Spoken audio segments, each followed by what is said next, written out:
7 de setembro, muitas autoridades se manifestaram sobre os atos da independência. Houve elogios e críticas ao comportamento do presidente Jair Bolsonaro. De Brasília, os detalhes com Yasmin Costa. A celebração do bicentenário da independência causou reação imediata no meio político. Lideranças partidárias usaram as redes sociais. O senador Vanderlan Cardoso disse que foi emocionante o desfile de 7 de setembro na esplanada dos ministérios. Comemoramos 200 anos de independência de forma vibrante e com otimismo, de um Brasil que se consolida como o país da liberdade, do patriotismo e do desenvolvimento social e econômico. Já o senador Randolfo Rodrigues criticou a celebração. Disse que vai ajuizar uma ação junto ao TSE para apurar o abuso da máquina pública cometido por Bolsonaro. Ele ainda completou que é bom saber que Bolsonaro tem tantos imóveis suspeitos para indenizar cada centavo do que desfalcou do Tesouro com esses atos explícitos de campanha e que ofendem a pátria. A deputada Gleice Hoffmann defendeu que houve uma apropriação indébita do bicentenário da independência do Brasil por Bolsonaro e seguiu dizendo que o presidente roubou do povo a comemoração para fazer campanha.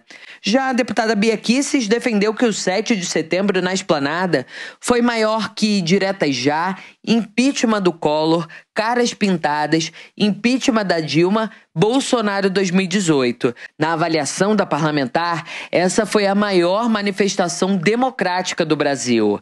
Os presidentes da Câmara e do Senado não compareceram ao desfile de 7 de setembro na esplanada dos ministérios, mas os dois usaram as redes sociais para se manifestar sobre a data. Rodrigo Pacheco afirmou que as comemorações de 7 de setembro precisam ser pacíficas, respeitosas e celebrar o amor à pátria, a democracia e o Estado de Direito. Arthur Lira defendeu que há 200 anos começava a nascer o Brasil de hoje, com um futuro de desafios, decisões difíceis, mas necessárias e grandes conquistas a alcançar. Nesta quinta-feira, a Câmara vai realizar uma sessão solene para comemorar os 200 anos de independência. O evento vai reunir o chefe de Estado brasileiro, de Portugal e de outras ex-colônias portuguesas. Bom, conosco nesta manhã de quinta-feira, comentando as principais notícias do dia. Olá, bem-vindo Roberto Mota e Diogo Schelp. Diogo, qual balanço você faz das festas de ontem? Achou que foram grandes? Teve algum tipo de crime eleitoral, propaganda política com dinheiro público? Bom dia, Adriana, Daniel, Mota, bom dia a todos que nos acompanham. Olha, a gente vê muita gente aí por parte da oposição reclamando, né, do uso da máquina pública, do evento em si pelo presidente Jair Bolsonaro para fazer comício, para fazer um ato político-eleitoral. Isso já era esperado. Eu acho que, por outro lado, essa oposição deveria ver a boa notícia que há nesse ato de 7 de setembro.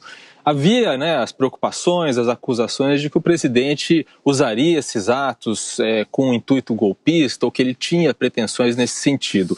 Se tinha, ficou claro no evento de ontem que já não tem mais. O presidente apresentou-se como candidato, mostrou que está disposto a fazer o jogo eleitoral, né, e a aceitar esse jogo eleitoral e a demonstrar força popular, que é o que se deve fazer mesmo numa eleição. Então, a gente viu, por exemplo, no discurso do presidente, um discurso bem mais ameno em relação ao STF, em relação às urnas eletrônicas, em relação ao processo eleitoral em si, não fez grandes referências às Forças Armadas estarem a seu lado e esse tipo de coisa. Então, foi um discurso político, um discurso de pedido de voto, basicamente, mostrando a sua diferença em relação aos adversários, o que basicamente se configura como um discurso eleitoral, demonstra que ele está no jogo eleitoral. E isso é uma boa notícia, isso deveria ser comemorado. Quanto às manifestações em si, foram sim uma grande demonstração de força popular. O presidente, nas pesquisas, apresenta 37% das intenções de voto, mais ou menos.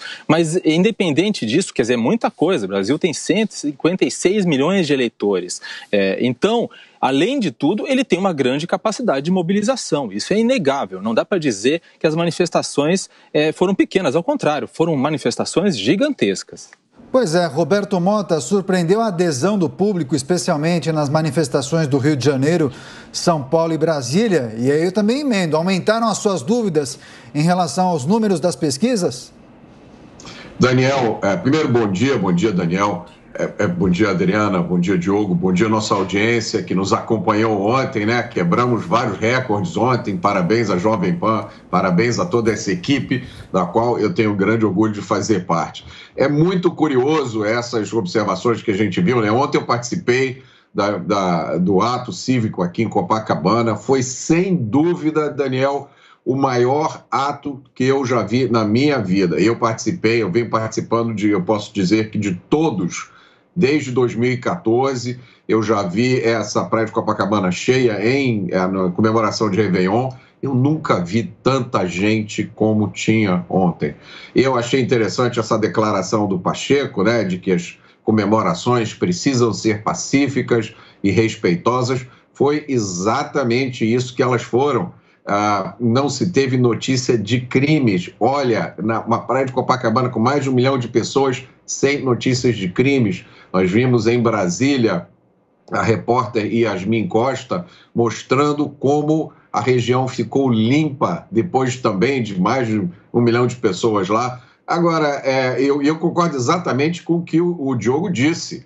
Aí tem duas notícias excelentes, né? Não houve discurso de golpe, não houve promoção de golpe e nem o povo foi violento, que eram as duas coisas, né, que se temia, que o presidente promovesse a ideia de um golpe de Estado e que houvesse violência nas ruas. Nada disso aconteceu. Só tem um problema. Isso não é uma boa notícia para a esquerda, porque isso destrói exatamente a narrativa que a oposição usa para atacar o presidente. Porque a esquerda não ataca o presidente pelo que o presidente é.